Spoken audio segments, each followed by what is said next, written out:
Salut et bienvenue sur la chaîne de Les Infos de chez nous. Guillaume Soro reviendra-t-il prochainement en Côte d'Ivoire, 5 ans après son départ? Début avril, tous les signaux semblaient au vert. On apprenait que le président Alassane Ouattara et l'ancien Premier ministre, sous le coup d'une condamnation à la prison à perpétuité par la justice ivoirienne pour atteinte à la sûreté de l'État, s'étaient passés 2 coups de fil à la fin du mois de mars, des échanges, marqués par la cordialité, selon un message posté par Guillaume Soro sur X. La prochaine fois, ça sera en Côte d'Ivoire, avait-il alors promis. L'élection présidentielle de 2025 n'est plus loin.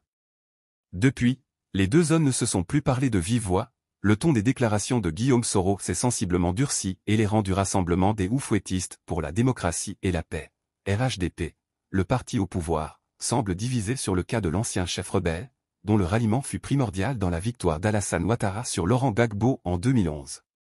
Une déclaration en forme de main tendue saluée par les proches de Guillaume Soro, comme Mamadou Traoré, un cadre du parti Génération et Peuple Solidaire, GPS, qui a jugé sur Facebook que Ibrahima Cissé Bakongo a été très courtois et élégant dans le traitement de ce sujet. En réaction, a-t-il annoncé, Guillaume Soro a décidé d'envoyer une délégation de son mouvement politique vers lui, Ibrahima Cissé Bakongo, afin d'engager avec son parti politique un dialogue constructif dans l'intérêt de la nation.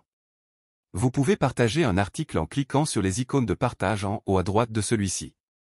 La reproduction totale ou partielle d'un article, sans l'autorisation écrite et préalable du monde, est strictement interdite. Il n'y a eu que 2 coups de fil dans le contexte particulier de la grâce accordée à ses camarades, relativise un quart du pouvoir, mais c'en est resté là. Guillaume Soro voulait en effet remercier le chef de l'État d'avoir accordé le 22 février la grâce à 51 prisonniers, condamnés pour des infractions commises lors des crises post-électorales ou pour atteinte à la sûreté de l'État. Guillaume Soro a estimé bon de faire savoir à l'opinion publique qu'il s'était entretenu, poursuit notre source. Mais notez qu'il n'y a pas eu de réaction ni de la présidence, ni du parti. Preuve de sincérité. Le 23 avril, Guillaume Soro s'est donc fendu d'un nouveau message sur le réseau social X assorti d'un selfie, sourire en coin et lunettes de soleil sur le nez. Dénonçant des préalables, toujours, du RHDP et ironisant sur les prérequis qu'exigerait de lui le pouvoir. Il faut que Soro déclare son retour au RHDP d'abord, il faut qu'il fasse la preuve de sa sincérité, il faut le châtier, il serait mal avisé de lui faire confiance, etc. Des propos tenus sur les réseaux sociaux par des internautes favorables au RHDP ces dernières semaines, mais pas par l'exécutif, qui a conservé un silence prudent. Il a fallu attendre le 25 avril pour que le secrétaire exécutif du RHDP, Ibrahima Cissé Bakongo, s'exprime sur le sujet en conférence de presse. Revenant sur ces échanges téléphoniques, M. Bakongo a salué une bonne démarche qui va dans le sens de la réconciliation nationale, et a encouragé Guillaume Soro à consolider ce premier pas par des actes concrets. Le secrétaire exécutif du parti a également nié la rumeur, selon laquelle le retour de l'opposant serait conditionné à adhésion au RHDP. Mais d'autres cadres du pouvoir semblent moins bien disposés à l'égard de l'ancien chef rebelle. Le ministre Mamadou Touré, porte-parole adjoint du gouvernement, a ainsi appelé le 12 avril les militants à rester très vigilants. Le 25 avril, M. Touré s'est également exprimé à la suite d'Ibrahima Cissé Bakongo, avec moins d'aménité que son collègue. Si Guillaume Soro le souhaite, qu'il revienne dans son pays. S'est-il exclamé. Mais on a plutôt l'impression qu'il veut rentrer sans rentrer, voire qu'il espère recueillir du RHDP des marques d'hostilité. Un proche d'Alassane Ouattara va même plus loin, estimant que le chef d'État s'est lassé des revirements de M. Soro et que sa seule destination envisageable s'il remet les pieds à Abidjan sera la prison. Tâchons d'être en vie.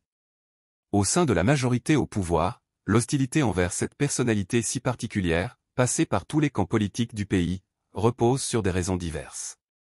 Certains par manque de confiance, après que l'ex-président de l'Assemblée nationale a été accusé d'avoir fomenté une insurrection civile et militaire, visant à renverser le président Ouattara en décembre 2019.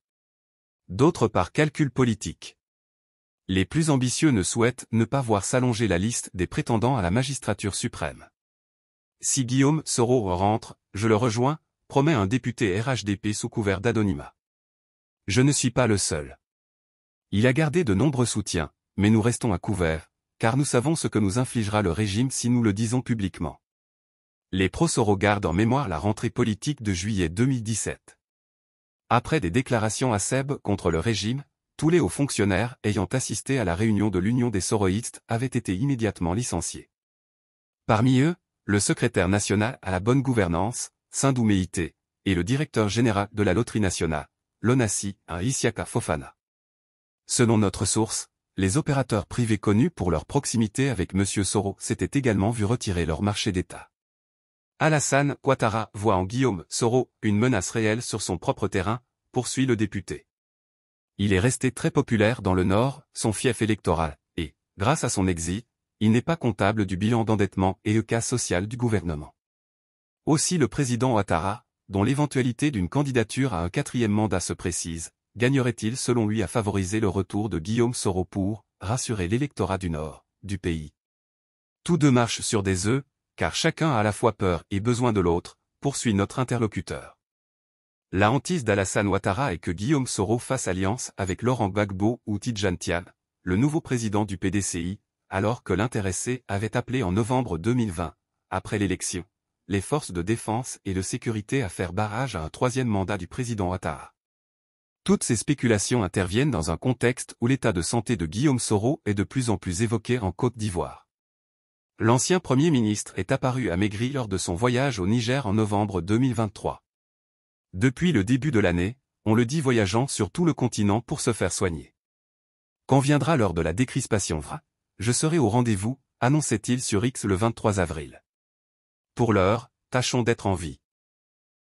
Dans d'autres nouvelles.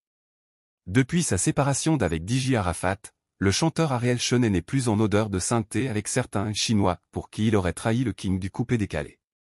Le colonel Lobofouet doit encore faire face aux critiques de puristes du coupé-décalé pour qui, avec ses nouvelles sonorités, il ne valoriserait pas le mouvement.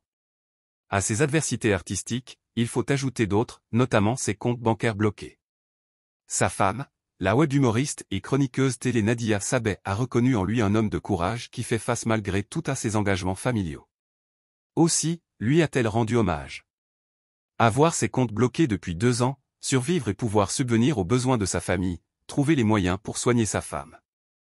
Mis à l'écart de certaines opportunités, refoulé par ceux qui l'applaudissaient mais toujours gardé à tête haute, tu es un exemple de résilience pour le peu de personnes qui sont restées avec toi malgré tout. La gloire de la dernière maison sera plus grande que celle de la première, Agui 2h09. Le chanteur de Bordeaux Lequinfa est victime de son propre talent. Sa voix et ses prestations manquent à ses fans et aux professionnels du showbiz qui ne cessent de l'inviter à reprendre les scènes. Excédé par tant de pression, le Mini a fini par craquer. Bon, je ne chante pas, venez me taper, y a quoi? C'est forcé ou bien je suis le seul artiste chanteur? Arrêtez un moment, tchè. Malgré ce coup de sang de l'artiste, les internautes ne démordent pas. Certains estiment que même en brie, note de la rédaction, qu'il le veuille ou pas, il était toujours attendu. Finalement, il semble que le maître ait simulé cette colère car quelques heures plus tard, dans un message sur sa page Facebook, il a rassuré sa communauté sur son projet imminent. Soyez sans crainte, de Bordeaux revient et dans une autre dimension bien plus élevée et inimaginable qu'avant. Si vous avez aimé cette vidéo, merci de liker, partager, commenter et surtout vous abonner à la chaîne. Et on se retrouve très vite pour une prochaine vidéo.